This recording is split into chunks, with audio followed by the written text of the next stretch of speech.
we'd like to welcome Carolyn Dean from My Dental Marketing to give you her insights into the 7 dental marketing mistakes and how to avoid them. So first of all, welcome. Congratulations to everyone who's been able to make it to the webinar tonight.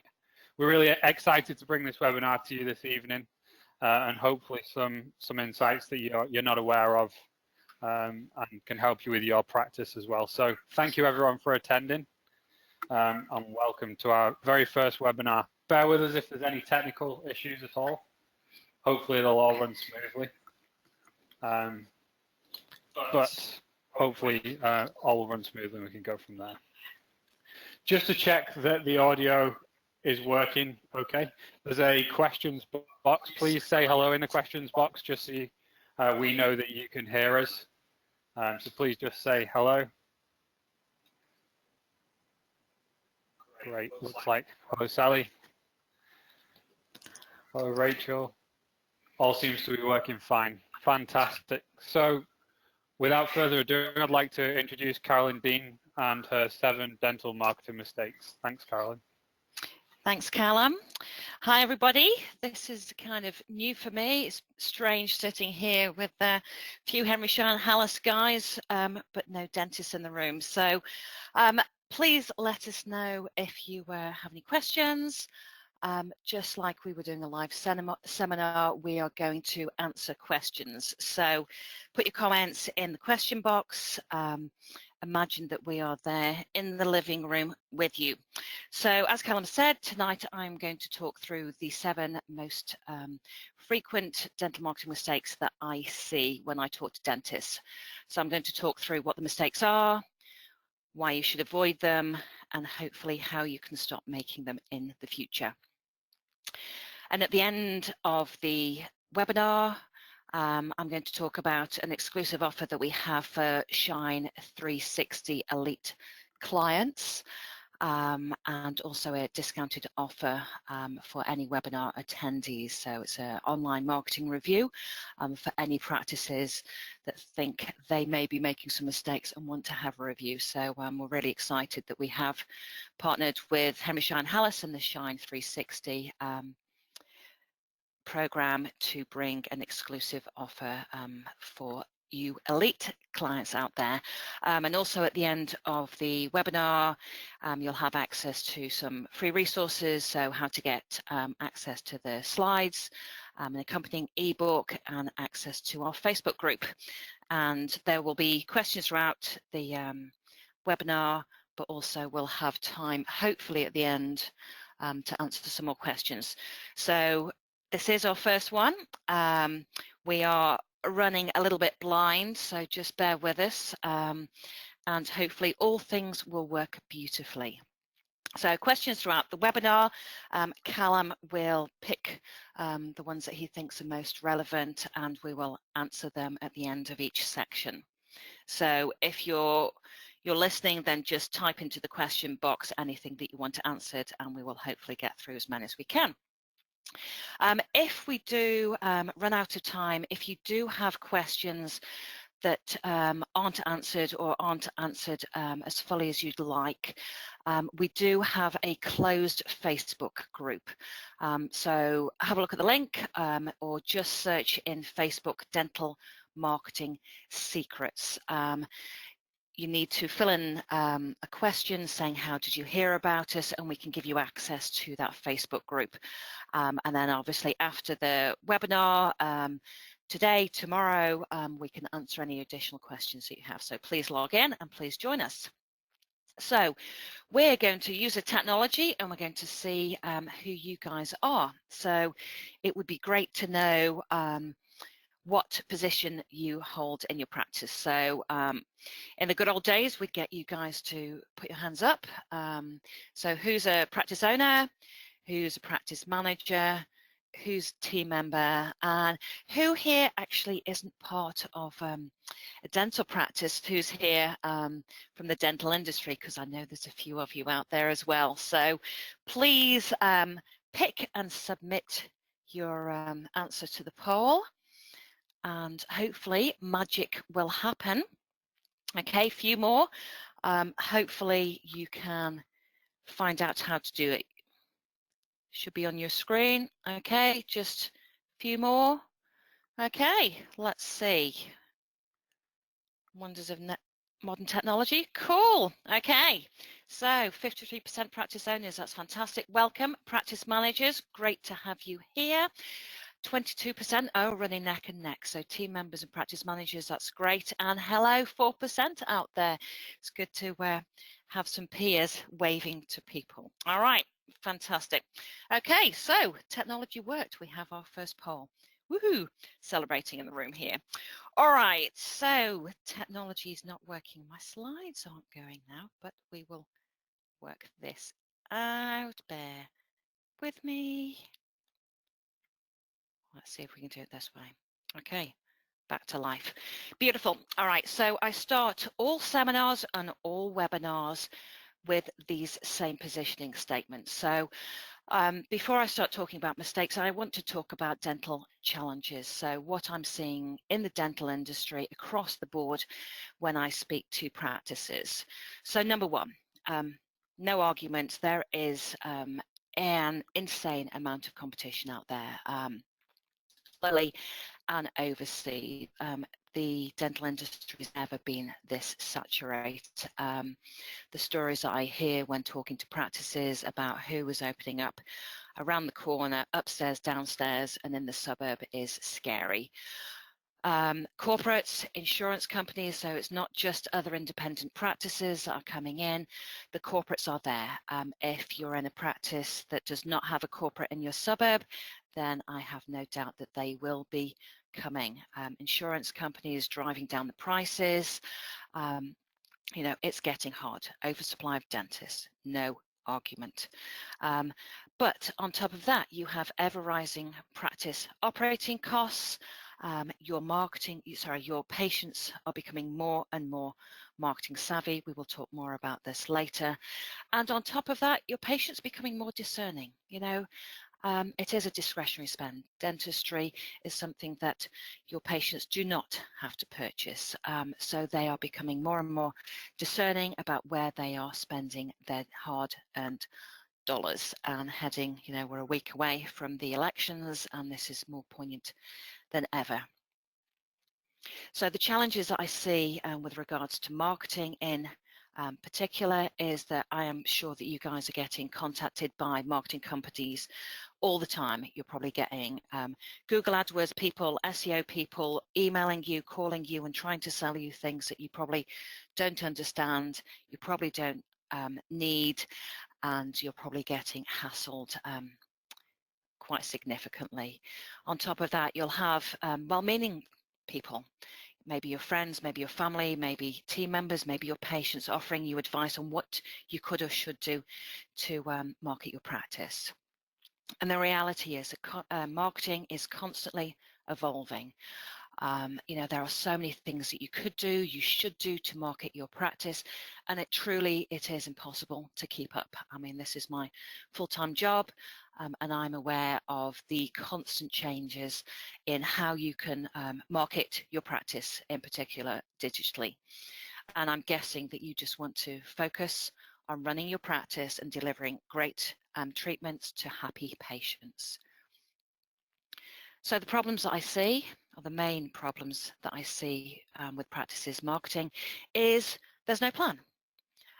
You may be just trying marketing, hoping it will happen, but don't know where you're going, don't know what your expectations are, and if you don't know where you're planning, how do you know where you're getting there?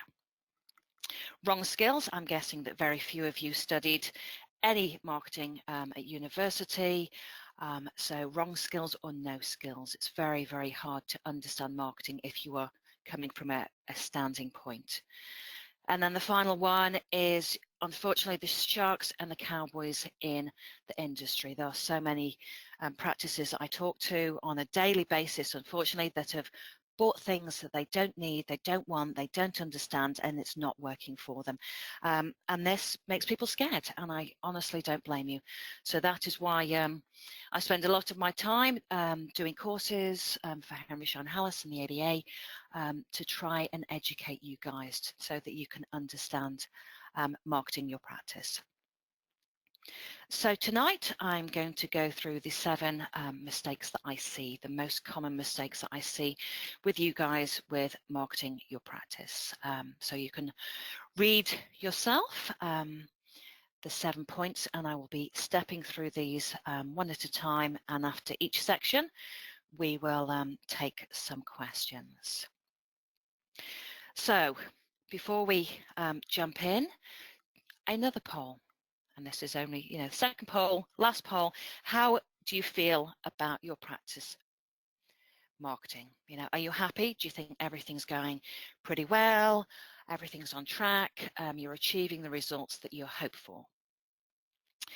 You're neutral, you're not sure, everything's okay? You think it's not amazing, but it's not terrible? Unhappy? You know things are going wrong, things are off track, you're not feeling good about your marketing. And then the final one, who out there isn't sure, who doesn't know how they're feeling about their marketing? So I'll leave you for a little while just to have a think. Are you happy? Everything's going really well. Neutral, yeah, it's okay, but not great. Not really very happy at all, or you're just not sure. So okay, we're going to close off the poll. All right, last ones in, please. Thank you very much. Okay, wow. So 7% happy, that's good to see. Majority is unhappy, but I guess that's probably why you're spending your Tuesday evening with me. Neutral, okay, that's pretty good. And not sure, that's quite normal. So we do see many practices that aren't sure. So hopefully tonight you will get some more information so you can kind of estimate where you are. And with the other seminars that I run through Henry Schein Hallis, that will give you some more information. So why me? Why are you spending your evening sitting in front of a computer or a smartphone learning from me? So I'm the managing director of My Dental Marketing. I have over 25 years of marketing and sales experience. Unfortunately, those numbers are growing as I get older, unfortunately. And 15 years specializing in the dental health and medical area. And why am I here? Why am I here is because I am absolutely passionate about educating you guys. You are in the most competitive time of dentistry. You need to understand this. Marketing is key to the success of your practice. And truly, I am tired of speaking to practices, speaking to dentists who've wasted time, money, and effort on marketing that you don't need, that you don't understand. So educating you guys is absolutely critical for me. And I'm really proud to say that I was actually awarded the Dental Industry Professional Award last year by the ADIA because of my work educating you guys. In case you haven't read it, I have written a book, Fully Booked, which I hope gives practices all of the information that they need when marketing their dental practices.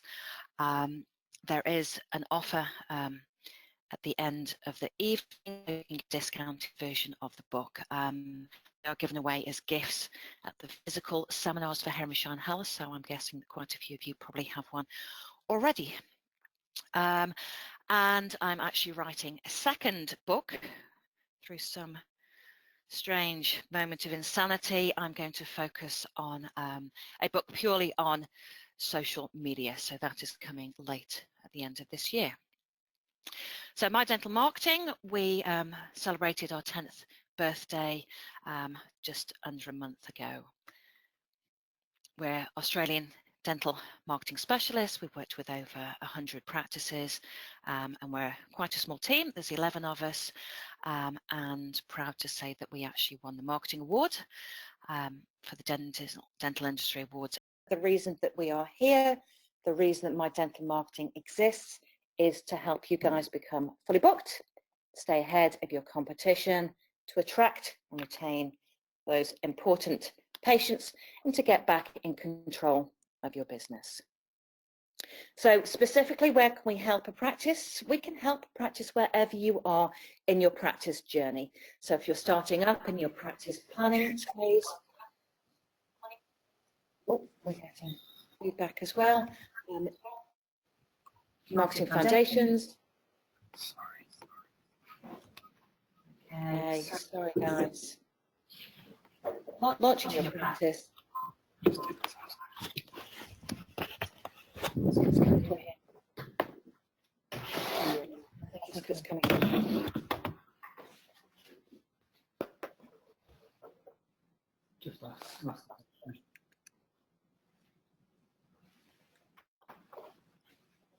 Okay, so hopefully, can you hear me? Okay. So, are you hearing me twice or once? Once. Okay, back. Wow. Technology is an awesome beast, isn't it? All right, so where can we help a practice? Wherever you are in your practice journey, through planning, marketing foundations, launching your practice, then attracting patients, and then retaining your patients, and then obviously reviewing. So specifically, how can we help? Wherever you need help. So we can help practices with their design, logos, branding, signage, online. So if you need help with your websites, photography, videos, copywriting, online marketing, so search engine optimization and pay-per-click, Google Ads. Patient communication, such as email newsletters, blog writing, and any promotions you want to run, and then very strategically with a consulting and coaching. So wherever a practice needs the help, we can help. Okay, so straight into the 7 marketing mistakes. All right, I'm sitting in a room of no people. They've all left now. So here we go. It's just me and my computer. All right, so number 1 is not knowing your numbers. And if anybody's been to any of my seminars before, they will understand that numbers are the most important thing when it comes to marketing. The reality is if you do not know what is working for you with your marketing, there is no point in doing any marketing. So if you fail to plan, you plan to fail, guys. You need to know your numbers. So I'm hoping that you are sitting there and you know your business numbers, you know your business metrics, you know your profit, you know your loss, you know what's working, you know what's working. Okay? Equally as important is you need to track your marketing numbers. You need to know what's working. You need to know what isn't working. You need to know what you need to do more of or what you need to stop. So there was a practice that we started working with, and they were running Google AdWords. And they said, look, we're running AdWords and we don't actually know what's working and what isn't working. We don't know if the AdWords we're running is converting. So we looked at their numbers, we looked at the analysis, and we found out that 93% of their Google AdWords was actually focusing on Melbourne teeth whitening. 93% was being spent advertising teeth whitening to the whole of Melbourne. Now you know and I know that dentistry is a localized business, and we know that people are not going to come from the other side of Melbourne to visit this practice. So they were wasting 93% of their spend. All right, we're good. Now they were spending $7,000 a month. They were wasting 93% of their $7,000 a month. And they had been running these AdWords campaigns for 3 years. So do the maths, guys. If you do not know your numbers, you could be wasting an insane amount of money. It is no longer good enough for you to say, oh, it's fine. Okay, it's no longer good enough for you to say, I don't really understand the report, but we'll just let it go. You need to understand your numbers, absolutely critical. So when we work with practices, on the consulting side, we do literally 40 pages of numbers. We do 40 pages of analysis. But obviously, tonight, we're not going to do 40 pages of numbers. I'm going to talk about 3 numbers. And these are the most important 3 numbers that you need to think about when it comes to marketing your practice. Average lifetime value of a patient, your marketing budget, which is aligned with your growth goals, and your marketing return on investment. So hopefully at the end of tonight, you can go and you can think about 3 numbers for your dental marketing. So the first one is the average lifetime value of a patient. It would be great to know if there are any practices here that actually know this, and if you can put some comments in the questions, and if you have worked this out, that is great. Well done. So we see that the average lifetime value of a patient is somewhere between $17,000 and $35,000. If you know this, if you've worked out these numbers, and in my book, there's an exercise to do this, and if you want a copy of this exercise, put in the questions or log into the Facebook group and I can share it with you all. But you need to know this number, because if you know this number, if you know how much a patient is worth to you and the average lifetime that they spend at your practice, you will know how much you can spend to attract a new patient. And you can know how much you can spend to keep these patients in your practice. It is critical that you know how much these patients are worth. Your budget. So how much do you spend on your marketing? Very common question. But quite logically, this depends on how fast you need to grow your practice. So if you're in retention mode, if you just need to keep your patients in your practice, obviously your budget is going to be a lot lower than Rapid, which is a brand new practice where you need to attract a huge amount of patients. So depending on these numbers, your budget would be higher, 10%, if you need to rapid growth, down to 2%, which is retention.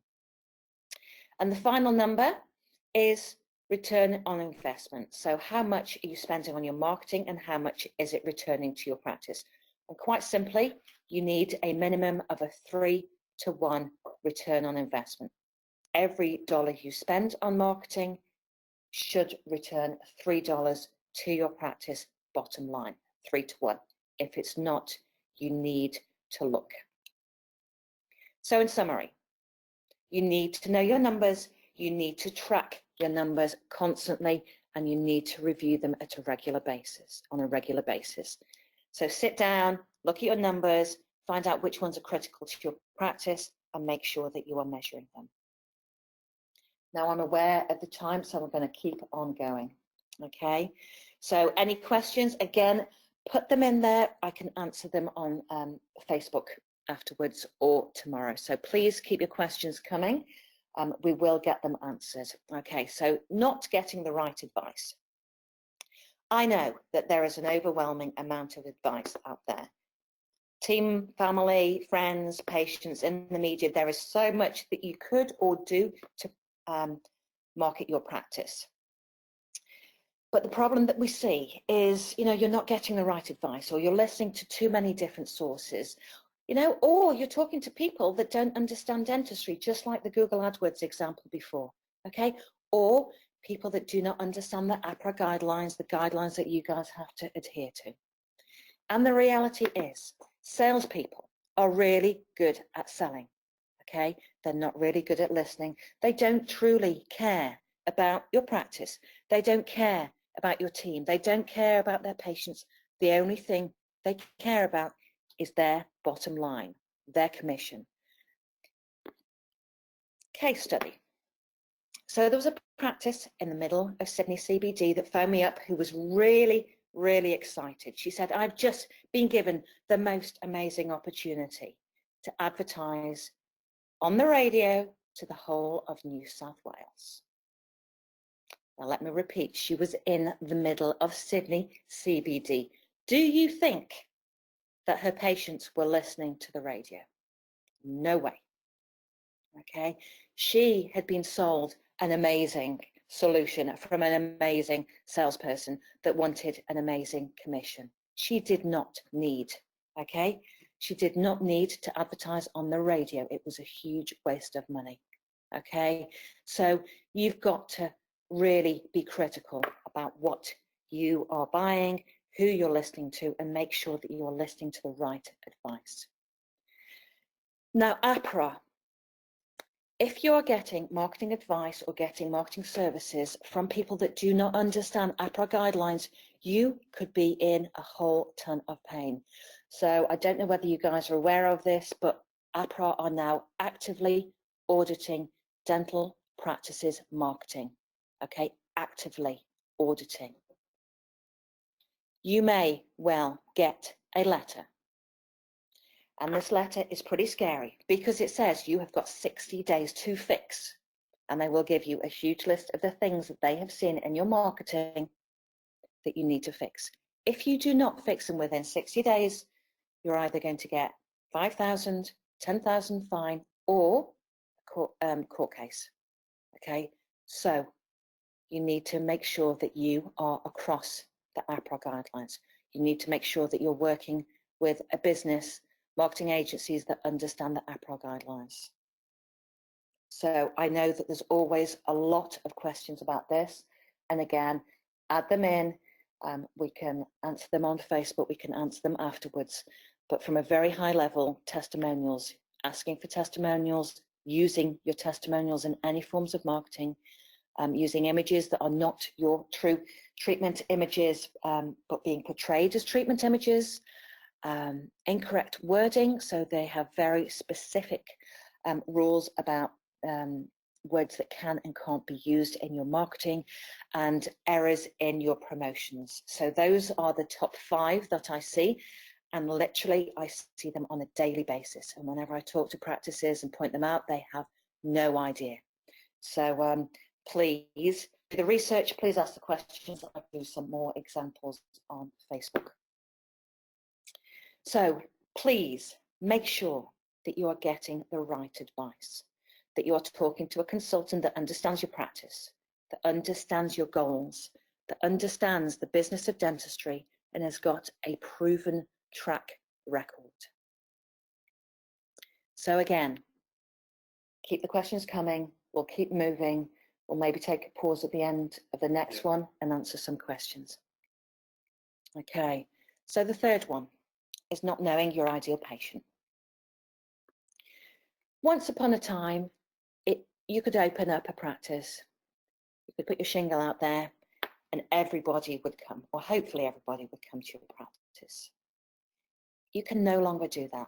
The market is saturated. There is an oversupply of dentists, okay?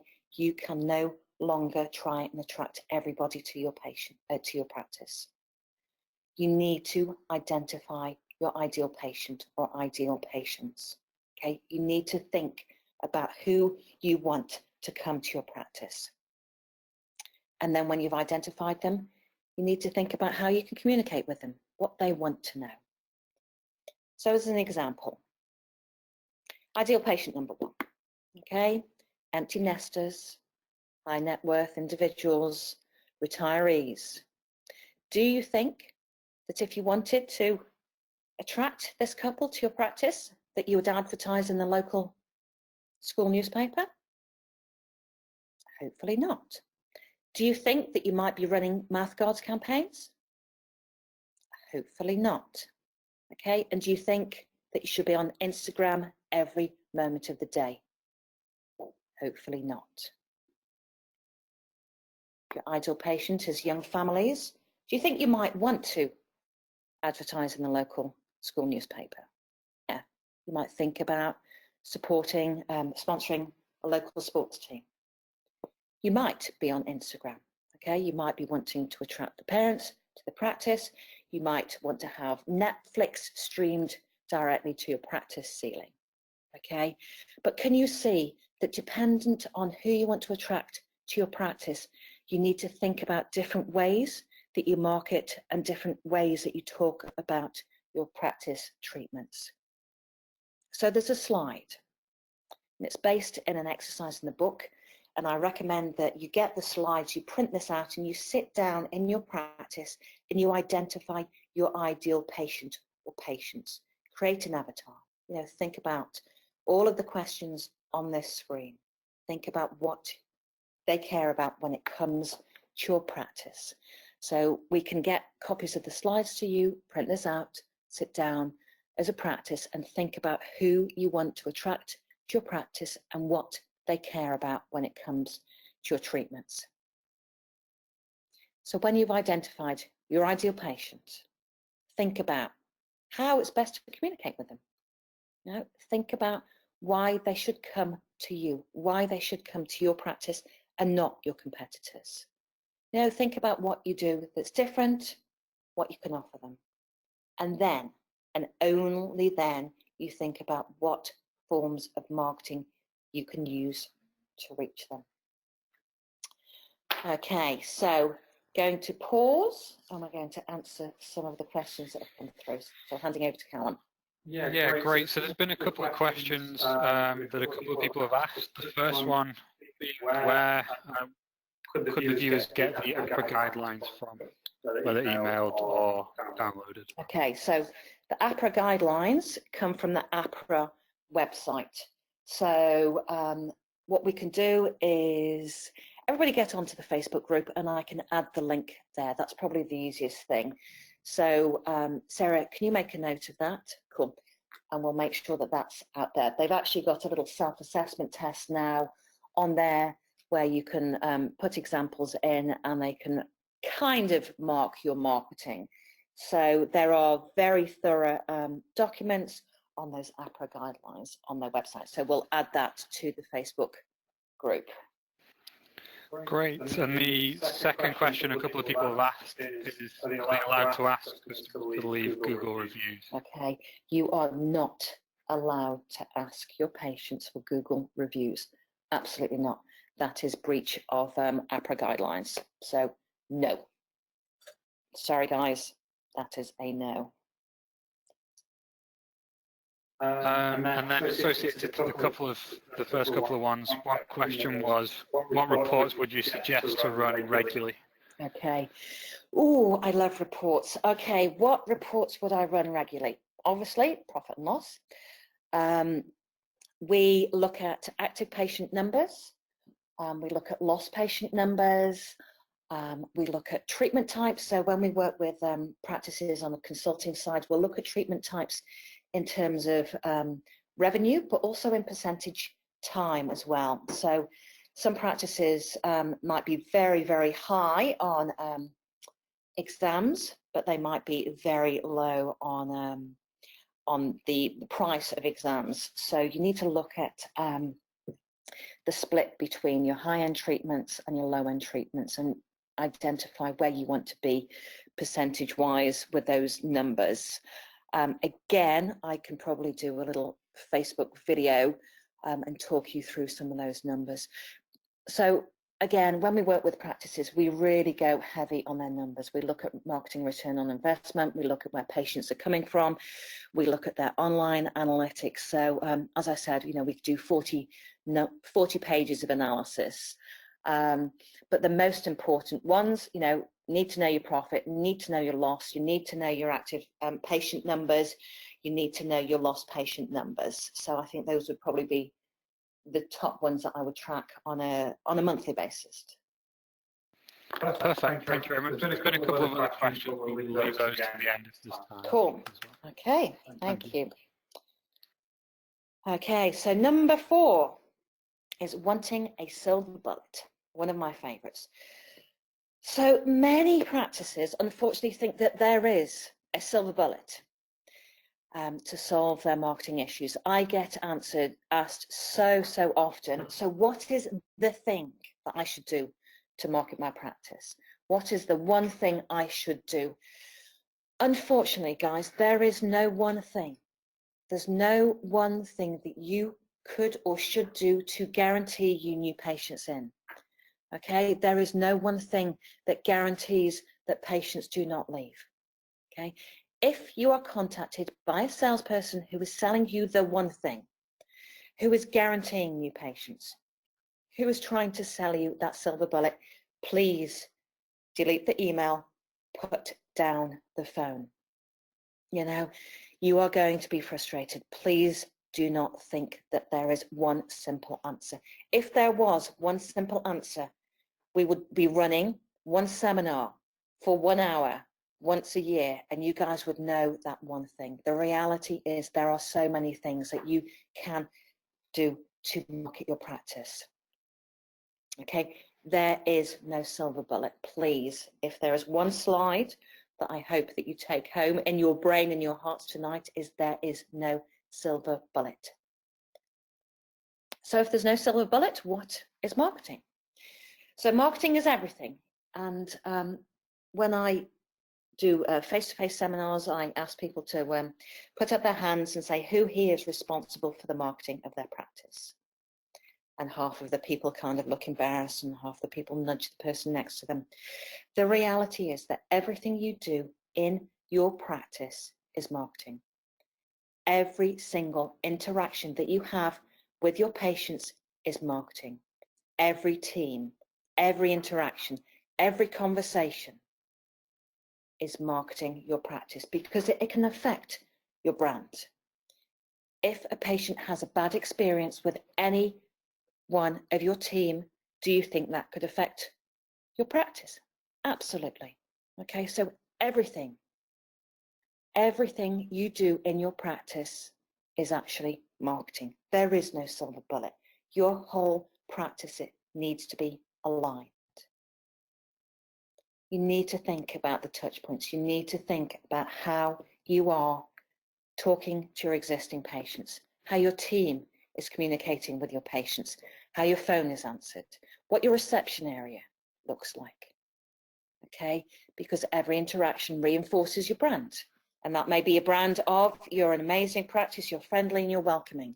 Or it might be the brand that you are miserable, grumpy, overpriced.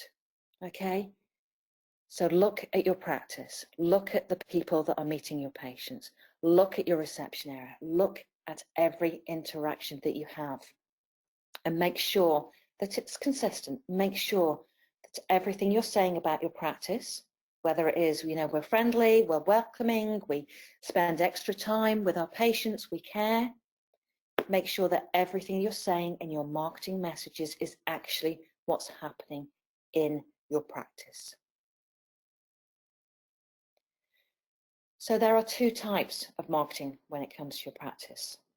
Okay, there are marketing techniques to attract new patients. There are marketing techniques to retain existing patients. And this is what I talk more about in the seminars with Henry Schein. But you need to think about your existing patients. So often, practices are so focused on attracting new patients that they forget about their existing patients. And the reality is, it is much, much more cost effective to retain your existing patients than it is to attract new patients. So if you're there busy thinking, how do we get new patients? How do we get new patients? How do we get new patients? You are allowing your patients to be potentially stolen by your competitors who are also focused on attraction. So please spend some time, please spend some effort in retaining those existing patients. So again, any questions you have, keep them coming through and we'll have time at the end. Okay, so taking a scattergun approach. I so often talk to practices that say, you know, nothing works for me. I've tried everything. And I'm not surprised, because if you're trying everything, then you're probably not having any long-term commitment to any form of marketing. You're probably not consistent, you're probably not tracking, and you're probably not refining your marketing efforts. So if you are saying nothing works for me, but I've tried everything, I can guarantee that it will end in failure. So there's a practice I spoke to about a year ago, and they had a website that was built by an Indian company that then went out of business, and they couldn't modify their practice website, so it was out of date. They were paying a company for SEO services, search engine optimization, to see, you know, to, in theory, improve where they were on Google. but they were getting no reports. So they actually had no idea what this company was doing for them, and they had no idea what was the result of it.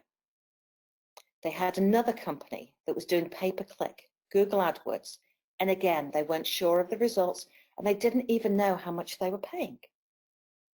They had a patient's wife doing their social media channel, but had no idea what she was meant to be doing, had no idea what the goals were, had no direction. And the favourite bit was they actually had a listing of their practice on a dental website in the USA. So some amazing salesperson had sold them on the fact that they should have their website listed on an American website. People in the room laughing. Okay? Nobody is going to come to your practice from America. Okay? And they had been running the same newspaper ad for 2 years. They hadn't changed it. There was no way of tracking, but they were too scared to stop it in case it was working for them. And they had no marketing. They were not communicating with their existing patients beyond a postcard once a year. Okay, no plan, no strategy. Can you see how nothing would work for this practice, even though they were doing a lot? Okay, if you are sitting there doing a lot of marketing, but you actually have no idea, then you really need to think. You need to plan.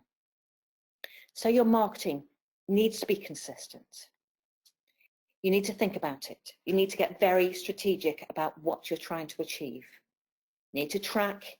You need to refine. And then you need to implement in a consistent manner. So if you're going to do Facebook, don't just post for a week and then forget about it. If you're going to do email newsletters, don't just do it 1 month and then forget about it. Okay? Whatever form of marketing you decide to do, you need to deliver it in a consistent manner. You know, the reality is that your practice brand is built over time. There are no shortcuts, guys. You need to really consider and think about the long-term view of your practice. It can take 6 to 11 times for patients to see or hear a message before they act on it. 6 to 11 times. So if you're sending out the recall postcard once a year, do you think this is going to work? 6 to 11 times. Your patients are absolutely saturated with marketing messages. Okay, you need to be consistent. So just think about how many ways you're communicating with your existing patients and how many times they're going to hear from you. You know, and if it's not 6 to 11 times, then you may be falling short. So again, keep the questions coming. Thank you for those that are putting them in. Okay, so 7, zooming on. So doing it all by yourself. Some practices think it's okay. It's all right for you to kind of get your logo designed by your nephew or do your website as somebody's school project. All right, the reality is you are competing against businesses with much larger marketing budgets than you have. Your patients are bombarded with marketing messages. They are saturated with marketing messages. Think about your day-to-day. How many times did you see something from somebody that wanted you to spend money with them? Thousands of times. And your patients are expecting more from your marketing. So my favorite slide is the deadly sins of branding. Okay, once upon a time, it used to be okay to have a clip art logo or a happy tooth. Okay, used to be okay for somebody to have created this on their computers and for you to think it's okay. It used to be okay for you to get a really good logo and then get your receptionist just to put something together, put a nice flyer together in Word. It used to be okay. Does anybody know why it's not okay anymore, guys?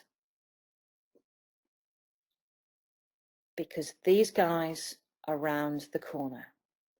across the road, upstairs, okay? And they have much higher marketing budgets than you could even dream about. But the sad part of this is your patients do not know about the clinical skills of these practices compared to these practices, okay? They cannot judge your clinical skills. So what do you think they can judge you by? It's how you look. You know, whether that's right or whether it's wrong, it's the reality, guys. They are going to look at the marketing of these guys and they are going to think that their clinical skills are superior to yours.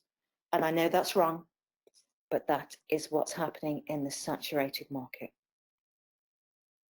So once upon a time, it was okay to do it yourself, but you can no longer compete with the big guys if your marketing is under par, if it's not consistent, okay? Your brand will be damaged. So please invest, get the right people with the right skills to do the right jobs. Stop the shortcuts, spend your marketing budget wisely, okay? Really invest in how your practice looks because you are competing. So the final step, okay? Procrastination. I've bombarded you with things to think about, and there are so many things for you to think about. There are so many options when it comes to your marketing. And there's so many things you could do. There's so much advice, you know, where do you begin? It is hard, it is technical, and you don't have time. You're seeing patients, hopefully, all day, every day. I am sure that you are confused, and I'm sure that you're overwhelmed, and I'm sure that that leads to procrastination. And there was a practice that we started working with recently, and the practice had made the decision that they wanted to have a website, a new website, redesigned, which was great, fantastic. So we sat down with practice and we started going through the planning stages of their website. They then said, okay, all right, well, if we're doing the website, then we need to think about a logo. So maybe we just need to go back and think about the logo, and maybe we should start with a logo. But then if we have a logo, then we're going to have a new reception area, and we're going to have new uniforms, and then we're going to have new photography. And if we're having new photography, then the practice garden needs to be completely redone. Okay? There are 1,000 reasons for you to not do your marketing. There are 1,000 reasons for you not to start. But I guess my hope tonight is that you can think about starting. So how do you start? Okay, in the overwhelming world that is dental marketing, I recommend that you select one easy win, okay? So something that's easy, something that's inexpensive, something that will get the runs on the board. And then select one task which will have a high impact to your practice, okay? And then forget the others. Leave them aside, okay? Take your practice marketing one step at a time. Do it to the best of your ability. Do it to the best of your budget. Be consistent with everything you choose and make sure that you track your results. And please remember that the longer that you leave your marketing, the bigger the gain your competition has. So have a think. What can you do to start your marketing? What can you do just to move you one step forward? So we've zoomed through the 7 mistakes. This webinar will be recorded, so you will be able to replay this, pause it, make notes at your leisure. I do a number of seminars around Australia, and this is a photo of some happy guys from our last seminar. So with Henry Schein Hallis, we have got 2 seminar series coming up later this year.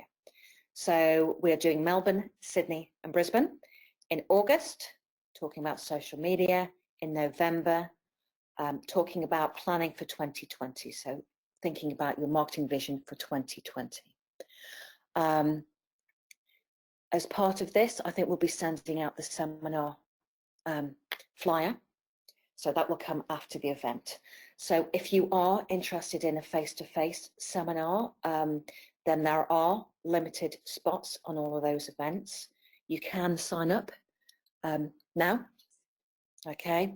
So that information will be sent to you, but again, limited spots for those. So please, if you are thinking about it, get in early. If you are a practice that's outside of those areas, if you have value, have received value from the webinar, then please let us know, and then we will look into running more webinars.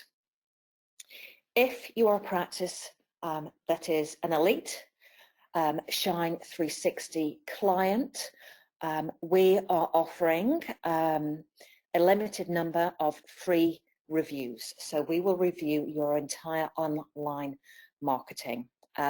If you are not an elite customer for Shine 360, we can actually offer these online reviews for 50% off as you are a webinar attendee.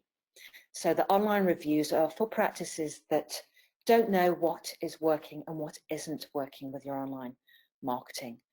The reports or the review will enable you to understand where you should focus your effort and where you get the maximum return on your marketing.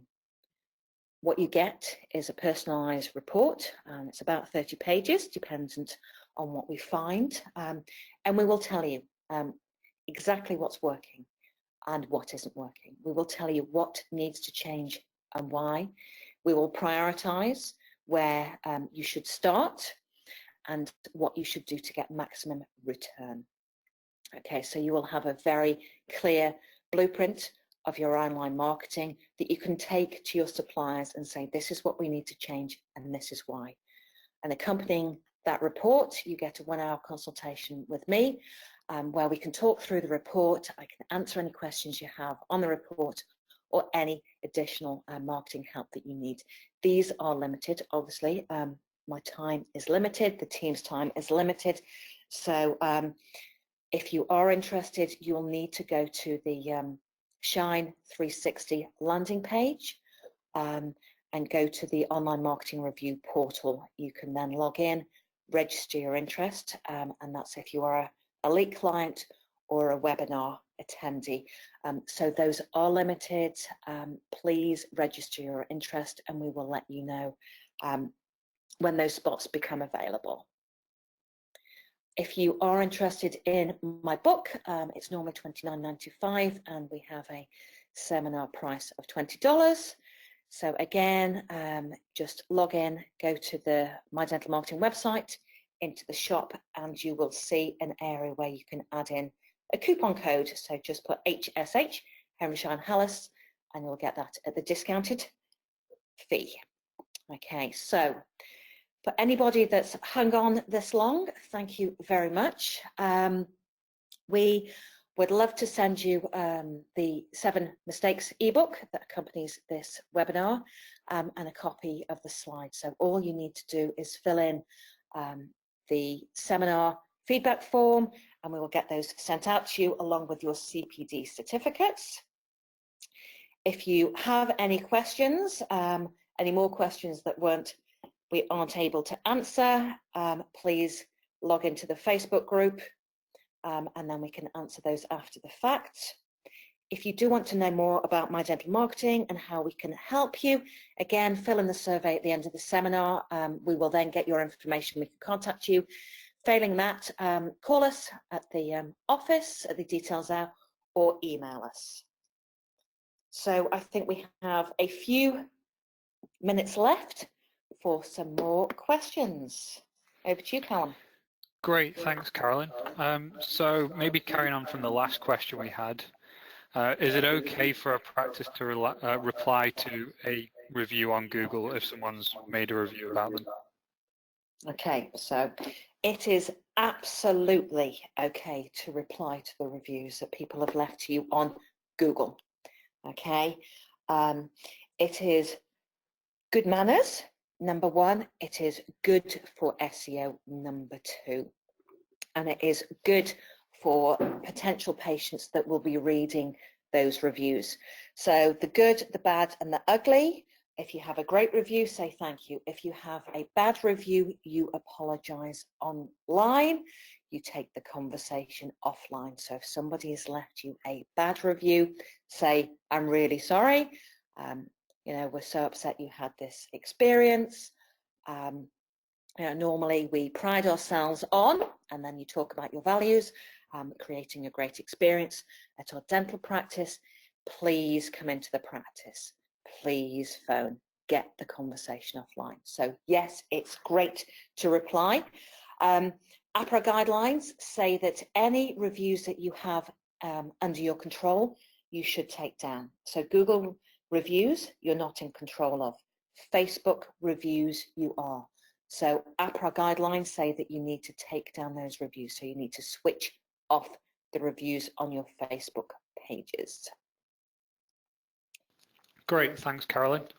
I think the next question that arose a couple of times is how many times should we contact our patients, particularly if we were looking at a 6-month recall appointment, because 3 times feels too much. And on the flip side, what's too much contact? Okay, so if we're talking specific recalls, then I recommend that you use a range of marketing techniques. So I recommend that you use paper, email, SMS. I recommend that you use fully automated recalls if you can. Talk to your practice management software suppliers. They will have best practice. They will be able to recommend what they can do through their practice management software. I do recommend that you follow their advice, follow their best practice, and roll out fully automated recalls as much as you can. With regards to how much is too much, it depends on the media. So if you're thinking about email newsletters, which I highly recommend to all dental practices for engaging their existing patients, I recommend once a month. The great thing about email newsletters is people can unsubscribe if they feel that you are marketing too much, if they're getting too many emails. The great thing about email newsletters is that people who read them are the patients that know they need to come back in. They're the ones that know they've got an outstanding treatment plan. And it's a gentle reminder. But if we're saying social media, how many times should you contact patients on social media, or how many times should you post on social media? I'd say if you can, go once a day. So in answer to your question, it really depends on the type of marketing you're carrying out and the type of media, on how much is too much. I hope that answers the question. Great, yeah, that's perfect. Thanks, Carolyn. Next question is, how would you market to a practice in a low socioeconomic area, particularly a brand new practice? So particularly a new practice? Yes, correct, yeah. Oh, okay, so low socioeconomic area. Okay, then that is a tough question. Thanks for that one, Callum. What would I do? I would think about community. I would think about giving back. I would think about how you can add value to the people in that suburb. Okay, so low socioeconomic area, you've got to be community minded. You've got to make your services palatable to the people in your demographic. I am not a great believer in dropping price. I'm not a great believer in discounting dentistry. I would recommend all practices, whether you are low socioeconomic or not, to really consider how you are going to position your practice. I do recommend that all practices position on value and don't position on price. If you start a price war, then you are going to lose because other practices will follow and the net gain is negative. You all lose. So low socioeconomic or not, please really consider not discounting your products. Make sure that you are getting fair fees for your service, but deliver value. You know, think about how you can deliver value to those patients. Think about how you can look after, how you can make them loyal, how you can nurture those relationships so that they will come to you. You know, talk about education, talk about oral health, talk about why patients need to come back in and see you on a regular basis. And then also, how can you ease the pain of pricing? And this is where treatment options and treatment plans really have a place. So I do hope that has answered your question in a kind of long-winded manner. Okay, I've been told we've got the time for 2 more questions. Okay, Carolyn. Yeah, fantastic, thanks. So yeah, 2 more questions. How should a specialist dentist market? Should they do anything differently to a general practitioner, or should they follow the same principles? Okay, the principles are the same. So the 7 mistakes are the same regardless of whether you're a specialist practice or a general practice. When it comes to your clients, then if you're a specialist practice, you actually have 2 types of clients, quite logically. You know, you need your patients and people that are going to find you through word of mouth, and then your other set is obviously referring practices.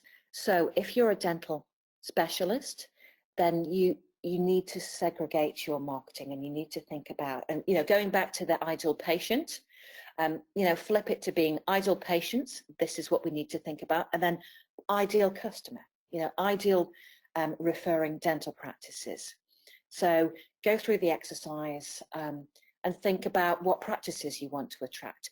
Where are they? Who are they? What behavior do they exhibit? So similar exercise, but you need to think about how you can communicate with those referring practices. The total might be the same, and it might be that you need to have specific things on your website to attract those referring practices. You need to have ongoing communication with those referring practices. So the elements remain the same. It's just the thought process needs to be split 2 ways. Hope that answers that question. If not, Facebook group, please add it in there. Final one, Carolyn. Fantastic, thanks, Carolyn. Yeah, so final question. If I'm not getting data from my marketing, should I be doing it? And also associated to that, is it easy to read Google Analytics and AdWords reports? Okay, so say that again. There was lots of questions. If you're not getting the data. If I'm not getting data from my marketing activities, should I be doing it? And associated to it, is it easy to read Google AdWords and Analytics reports? So if you are not getting data, there you go, I can speak Australian data. If you're not getting the data, absolutely you need to get those reports. You need to be looking at your numbers. You need to know what's working, what isn't working. So if you're not getting those, then absolutely. If you're using a company for something like Google AdWords or for SEO and you're not getting reports, then you pick up the phone tomorrow and you hassle them and you say, I want those reports. Okay, so first part of the question, how easy is it to read those AdWords reports in the Google Analytics? Not that easy, but you should be having a company. So if you have a website, you should have a website company, and that website company should be able to talk through those reports to you. Okay, if you've got an AdWords company, that company should be able to sit down and should be able to walk you through those reports. So no, they're not easy. there are things that you look out for. There are elements that are more critical than the others. You know, it's analysis paralysis. There are millions of metrics that you can look out for, but some of them are obviously more critical than others. So it's a matter of knowing what are the key points to look at. But most businesses should have somebody, you know, looking after their website or looking after their AdWords. So rule of thumb is go back to the people who are providing your marketing, ask for those reports and ask them to explain them, and ask them whether they're working or not. Hope that helps.